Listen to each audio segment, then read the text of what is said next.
નમસ્કાર દર્શક મિત્રો, ગુજરાતની લોકપ્રિય ચેનલ ડીડી ગિરનારના આપ સૌના મનપસંદ કાર્યક્રમ કૃષિ દર્શનમાં હું મૃગાક્ષી આપનું સ્વાગત કરું છું. મિત્રો, દિવેલાનો પાક એ આપણે ત્યાંનો અગત્યનો પાક છે. તો આજના કાર્યક્રમમાં દિવેલાના પાક વિશે માહિતી મેળવીશું. કૃષિ દર્શન કાર્યક્રમમાં આજનો વિષય છે દિવેલા બીજ ઉત્પાદનમાં રાખવામાં આવતી કાળજી. વિષય અંતર્ગત માહિતી તથા માર્ગદર્શન આપવા આપણી સાથે સ્ટુડિયોમાં જોડાયા છે ડૉક્ટર અંકિતભાઈ એમ પટેલ સાહેબ, કે જેઓ સરદાર કૃષિનગર દાંતીવાડા એગ્રીકલ્ચર યુનિવર્સિટી ખાતે મદદનીશ સંશોધન વૈજ્ઞાનિક તરીકે ફરજ બજાવે છે. તો ચાલો સાહેબને મળીએ અને તેમની પાસેથી માહિતી તથા માર્ગદર્શન પ્રાપ્ત કરીએ. નમસ્કાર સાહેબ, સૌપ્રથમ તો અમારા સ્ટુડિયોમાં તમારું ખૂબ ખૂબ સ્વાગત છે. સાહેબ, આપણે દિવેલાની વાત કરી રહ્યા છે, તો દિવેલાની અગત્યતા શું છે એના વિશે અમારા દર્શક મિત્રોને માહિતી આપશો? દિવેલા એ દેશનો અગત્યનો અખાદ્ય તેલીબિયાનો રોકડિયો પાક છે. દિવેલાનો ઉપયોગ દવાથી માંડીને વિવિધ ઉદ્યોગોમાં થાય છે. દિવેલાના તેલમાં રહેલી ચીકાશને લીધે દિવેલાનો ઉપયોગ એન્જિનના ઇંધણમાં, રંગ, રસાયણ, વેક્સ, કાપડમાં, પછી કોસ્મેટિક, એ બધી વિવિધ ઉદ્યોગોમાં તેનો બહોળો ઉપયોગ થાય છે. દિવેલાના છોડના માવાનો ઉપયોગ કાગળના છાપકામ અથવા કાગળની બનાવટમાં થાય છે.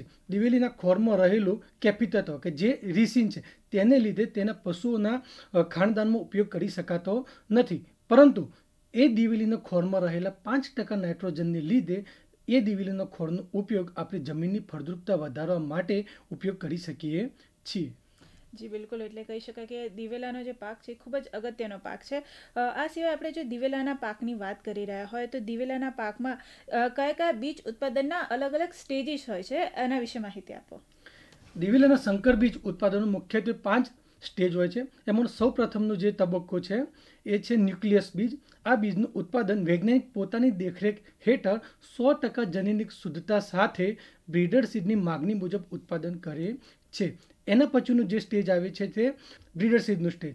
આ સ્ટેજનું બીજ વૈજ્ઞાનિક પોતાની દેખરેખ હેઠળ 95 થી 98% જેટલી જનીનિક શુદ્ધતા સાથે રાષ્ટ્રીય અને રાજ્યના માગણી અનુસાર ફાઉન્ડેશન બીજનું ઉત્પાદન કરવા માટે ઉપયોગ કરે છે. હવે ત્રીજો જે બીજનો સ્ટેજ છે તે છે ફાઉન્ડેશન બીજ. ફાઉન્ડેશન બીજ નો ઉપયોગ દેશની અથવા રાજ્યની કોઈ બી સંસ્થાઓ કે જે બીજ ઉત્પાદન સાથે ડાયરેક્ટલી સંકળાયેલી છે, જેવી કે ગુજરાત રાજ્ય બીજ નિગમ છે, ગુજકોમાસોલ છે, કોઈ બી એનજીઓ છે, અથવા કોઈ બી અન્ય પ્રાઇવેટ સંસ્થાઓ કે જે બીજ ઉત્પાદન સાથે ડાયરેક્ટલી સંકળાયેલી છે. એ સંસ્થાઓ બીજ પ્રમાણિત એજન્સીમાં નોંધણી કરાવીને તેના જે ધારાધોરણ અને નિયમો છે તેનું ધ્યાન રાખી અને એ મુજબ વાવણી કરાવી અને સર્ટિફાઈડ સીડ એટલે કે પ્રમાણિત બીજ ઉત્પન્ન કરવા માટે આ બીજનો ઉપયોગ કરે છે. હવે ચોથું જે સ્ટેજ છે તે છે સર્ટિફાઈડ સીડ એટલે પ્રમાણિત બીજ. આ બીજનો ઉપયોગ બીજ ઉત્પાદન કરતી અધિકૃત સંસ્થાઓ, જે મેં હમણાં જ તમને જણાવ્યું કે ફાઉન્ડેશનમાં છે, ફાઉન્ડેશન બીજમાં જે હોય છે એ સંસ્થાઓ બીજ પ્રમાણિત એજન્સી જોડે નોંધણી કરાવી અને એના નિયમો જેવા કે અલગીકરણ અંતર, એટલે અલગીકરણ એટલે બીજી ભાષામાં કહીએ તો આઇસોલેશન અંતર, પછી તેની વાવણીની પદ્ધતિ, બીજનો દર જેવા નિયમોનું ધ્યાન રાખી અને ઓછામાં ઓછી 85% જેટલી જનીનિક શુદ્ધતા સાથે આ બિયારણનો ઉપયોગ કરે છે. આ બિયારણનું ઉત્પાદન દેશ અને રાજ્યના ખેડૂતોના જથ્થાને અનુલક્ષીને કરવામાં આવે છે. હવે પાંચમો જે સ્ટેજ છે તે લેબલ અથવા ટ્રુથફુલ સીડ. આ પ્રકારની સીડમાં કોઈપણ પ્રકારની નોંધણી બીજ પ્રમાણિત એજન્સીમાં કરવામાં આવતી નથી. આ પ્રકારના બીજની જનીનિક શુદ્ધતા સર્ટિફાઈડ સીડ કરતાં ઓછી, એટલે કે જે સર્ટિફાઈડ સીડમાં હોય છે 85%, જ્યારે આ સીડમાં હોય છે 75 થી 80%. આ પ્રકારના સ્ટેજમાં લેબલ અથવા ટ્રુથફુલ સીડ પ્રકારના સ્ટેજમાં કોઈ પણ ઉત્પાદનની ટેગ હોતી નથી. આ પ્રકારના બીજનું ઉત્પાદન કોઈ પણ ખેડૂત, કોઈ પણ પ્રાઇવેટ કંપની પોતાની શાખા અથવા પોતાના પ્લોટમાં વાવણી અને ઉત્પાદન કરીને વેચાણ માટે કરી શકે છે. જી બિલકુલ સાહેબ, ખૂબ જ સારું માર્ગદર્શન આપ્યું અલગ અલગ તબક્કા વિશે. હવે આપણે ગુજરાત રાજ્યની ખાસ કરીને વાત કરી રહ્યા તો ગુજરાત રાજ્યમાં દિવેલાની કઈ કઈ હાઇબ્રિડ જાત છે જે ખેડૂતને વાવણી માટે ભલામણ કરવામાં આવે છે, એના વિશે અમારા ખેડૂત મિત્રોને માર્ગદર્શન આપશો. દિવેલામાં ગુજરાત રાજ્યની જે 4 કૃષિ યુનિવર્સિટી છે તેમાં દિવેલાના સંશોધન સાથે સંકળાયેલા જેટલા બી સંશોધન કેન્દ્રો છે એના દ્વારા સંશોધિત કરાયેલી સંકર જાતો જેવી કે GAUCH1, GCH2, GCH4, GCH5, GCH6, GCH7, GCH8 અને GCH9 આ જે સંકર જાતો છે એ પૈકી GCH2, GCH4, GCH7, GCH8 અને GCH9નો આપણે સંકર બીજ ઉત્પાદનમાં હાલમાં બહોળા પ્રમાણમાં ઉત્પાદન લઈ રહ્યા છીએ અને મોટાભાગના ખેડૂતો અને બીજ ઉત્પાદન કરતી સંસ્થાઓ આ પ્રકારના બીજનો આ પ્રકારની સંકર જાતોના બીજ ઉત્પાદનમાં ઉપયોગ કરે છે. જી બિલકુલ સાહેબ, હમણાં જ તમે જેમ જણાવ્યું કે શંકર જાતોનો ખાસ કરીને વધારે ઉપયોગ કરે છે, તો હમણાં ઘણા કેટલાય વર્ષોથી આપણે ત્યાં શંકર જાતોનું જે ચલણ છે એ વધી રહ્યું છે. તો આ જે શંકર જાત છે અને જનરલ જાત છે, તો એ બંને વચ્ચે શું તફાવત છે, એના વિશે માર્ગદર્શન આપશો અમારા ખેડૂત મિત્રોને? જી બિલકુલ.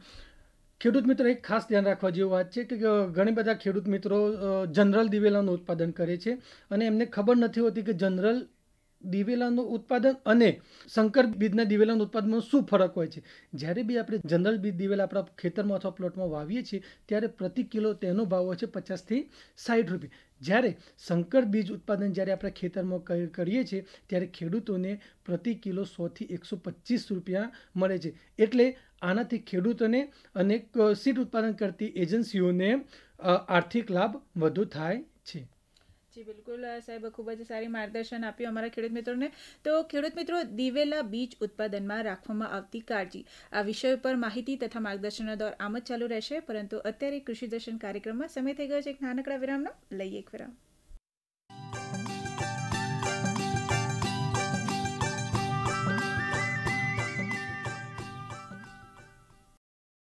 વિરામ બાદ ફરી એકવાર સ્વાગત છે આપ સૌનું કૃષિ દર્શન કાર્યક્રમમાં. અને મિત્રો, આજે આપણે જે વિષય પર વાત કરી રહ્યા છે તે છે દિવેલા બીજ ઉત્પાદનમાં રાખવામાં આવતી કાળજી.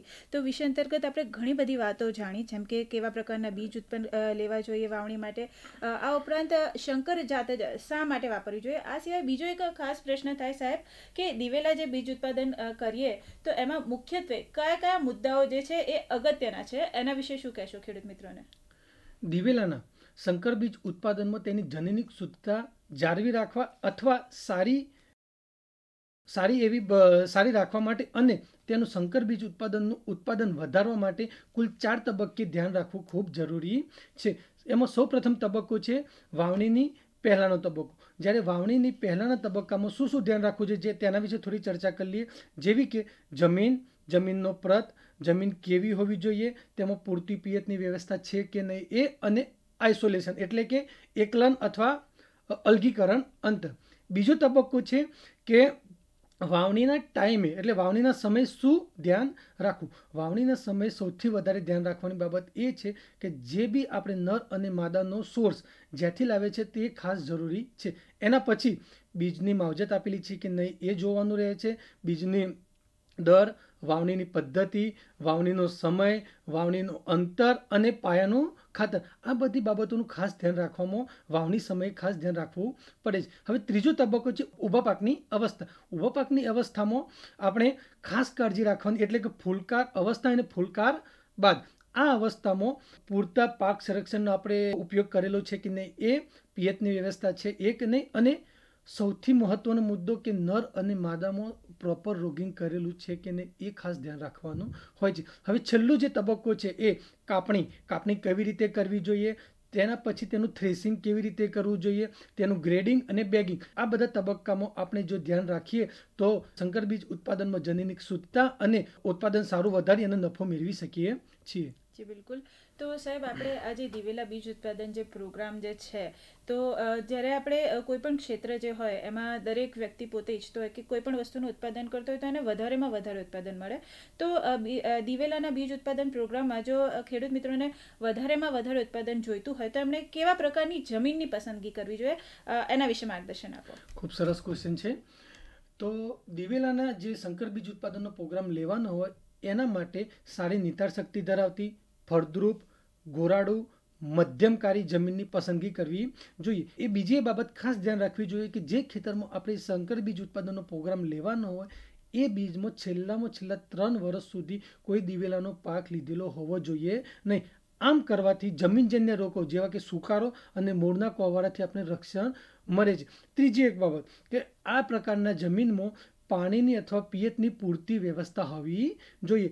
આ પ્રકારની જો જમીન આપણે પસંદ કરવામાં આવે તો આપણે સંકર બીજ ઉત્પાદનનો પ્રોગ્રામ સારી રીતે અને ઉત્પાદન સારું એવું મેળવી શકીએ છીએ. જી બિલકુલ સાહેબ, હવે તમે જમીનની તો વાત કરી કે ભાઈ કેવા પ્રકારની જમીન હોવી જોઈએ, પરંતુ મુખ્ય વાત છે કે ભાઈ જો બીજ સારું હશે તો જ બીજો તબક્કો જે છે એ સરસ રીતે પાર થશે. તો આ જે પિતૃઓનું બીજ છે, જ્યારે આ જે બીજ ઉત્પાદન કાર્યક્રમ ચાલતો હોય, પ્રોગ્રામ જે કરતા હોય ખેડૂત મિત્રો, તો પિતૃઓનું બીજ જે છે એ ક્યાંથી અને કેવી રીતે મેળવવામાં આવે છે, એના વિશે માર્ગદર્શન આપશો? ખૂબ જ અગત્યનો ક્વેશ્ચન કર્યો. હવે ઘણા ખેડૂત મિત્રો અને કોઈ બી નવી સંસ્થા કે પ્રાઇવેટ સંસ્થા કે જે હવે બીજ ઉત્પાદનના કાર્યક્રમ સાથે સંકળાયેલા હતા, સંકળાવા જઈ રહી છે, એમનો મોટામાં મોટો પ્રશ્ન શું થાય છે કે ભરોસાપાત્ર બીજ ક્યાંથી લાવો.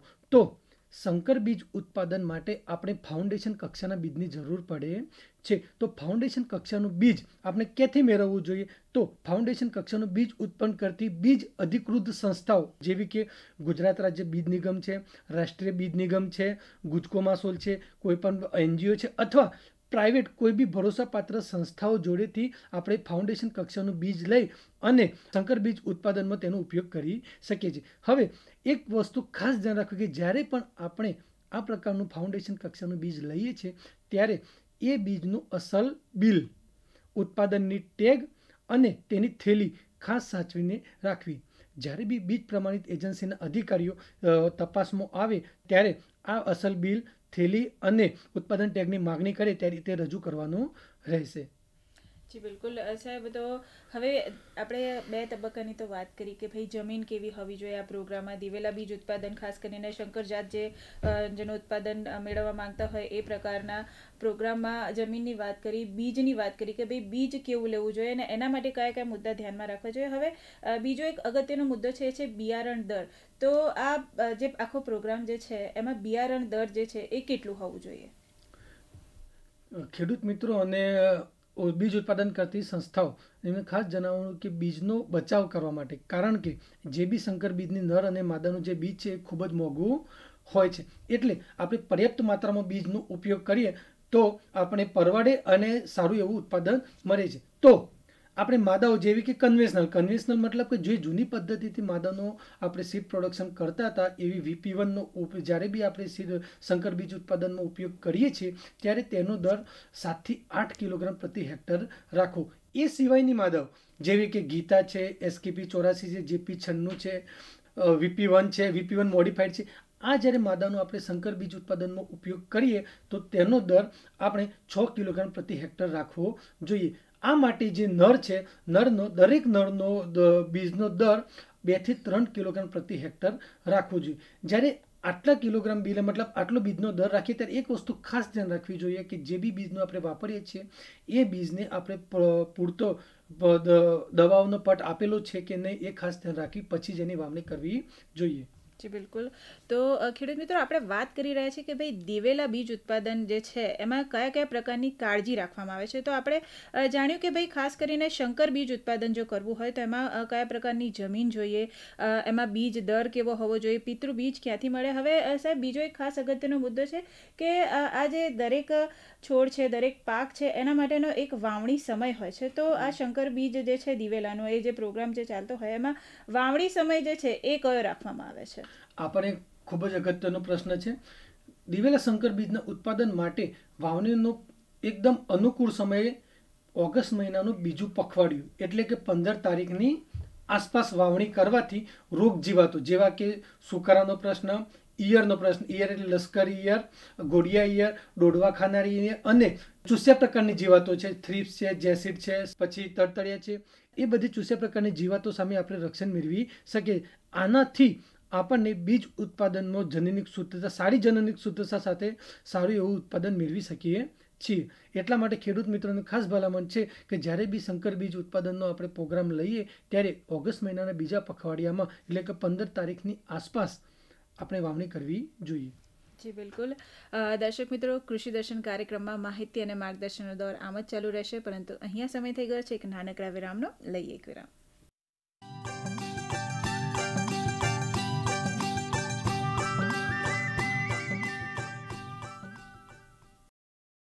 વિરામ બાદ ફરી એકવાર સ્વાગત છે આપ સૌનું કૃષિ દર્શન કાર્યક્રમમાં. અને મિત્રો, આજના કાર્યક્રમમાં આપણે વાત કરી રહ્યા છીએ દિવેલા બીજ ઉત્પાદનમાં રાખવામાં આવતી કાળજી વિષય અંતર્ગત આપણને માહિતી આપી રહ્યા છે અંકિતભાઈ M. પટેલ સાહેબ. અને સાહેબે આપણને ઘણી બધી માહિતી આપી, જેમ કે કેવી જમીન પસંદ કરવી જોઈએ, કેવા બિયારણ હોવા જોઈએ, બિયારણનો વાવણી સમય કેવો હોવો જોઈએ. હવે સાહેબ આપણે આટલી બધી માહિતી મેળવી ચૂક્યા છે, તો બીજો એક ખાસ અગત્યનો પ્રશ્ન એ બાકી રહી જાય છે કે આની વાવણી જે છે એ કેવી રીતે કરવામાં આવે છે. કારણ કે ઘણી બધી વખત એવું થતું હોય છે કે આપણી જમીન સારી હોય, બિયારણ દર પર યોગ્ય લીધો હોય, પરંતુ બિયારણ યોગ્ય રીતે ના વાવવામાં આવ્યું હોય તો ખેડૂત મિત્રોને નુકસાન થઈ શકે છે. તો આમાં કેવી રીતે કરવું જોઈએ આપણે?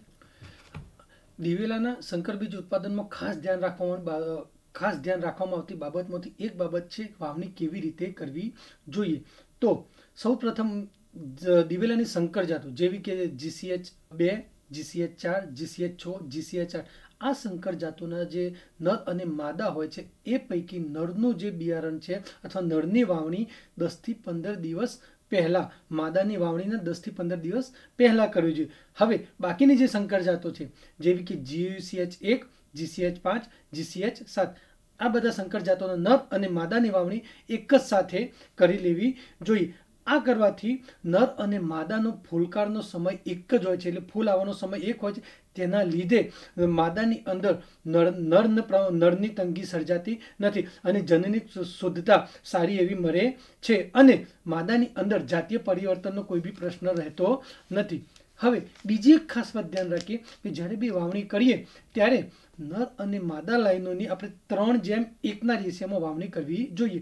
3:1 એટલે 1 લાઈન નર, 3 લાઈન માદા, 1 લાઈન નર, 3 લાઈન માદા. આ રીતે વાવણી કરવાથી માદાના જે છોડ છે એને પૂરતા પ્રમાણમાં પરાગરજ મળી રહે અને જનીનિક શુદ્ધતા જળવાઈ રહે. આ પૈકી એક ખાસ વધારે ધ્યાન રાખવા જેવી બાબત એ છે કે ખેતરની કે જે પ્લોટમાં આપણે સંકર બીજ ઉત્પાદન લીધેલું છે તેની ચારે ફરતે નર જે પણ હોય નર એ નરની વાવણી 2 લાઈનોમાં કરવી જોઈએ. આનાથી બહારથી આવતી પોલેનને આપણે કંટ્રોલ કરી શકીએ છીએ.